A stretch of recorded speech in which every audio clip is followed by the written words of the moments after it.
Good morning. Welcome again to Morning Devotions. Thank you again so much for our time together. I'd like us to go back to 1 Corinthians chapter 13 today, beginning with verse 11. Paul said, "When I was a child, I talked like a child. I thought like a child. I reasoned like a child. When I became a man, I put childish ways behind me." Now, four key thoughts there I want you to see. How does a child talk? Have you ever listened to children talk? It's very shallow. It's kind of harsh. It's kind of cruel. Puts down other kids. How does the child think? Very self-centered. Very short-term. No long-term goals. They're not thinking past lunchtime. How does a child reason?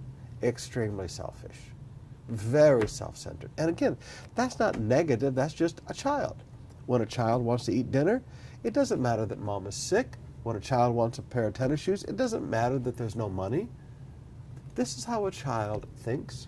This is how a child reasons. This is how a child talks. And then there are childish ways. Ways in the Bible refers to lifestyle. Now, Paul just described our spiritual life when we first get saved. And he said, you know what? There comes a time to grow up. When you become a man, you put childish ways behind you. I sat down with a 35-year-old guy not too long ago, and he said, "Brought my video games with me." I said, "You did what?" He said, "I brought my video games with me. Let's sit down and play some video games." And I looked at him and I said, "Young man, you say you're called to the ministry. Why don't you put those childish things behind you and start focusing on study the Word?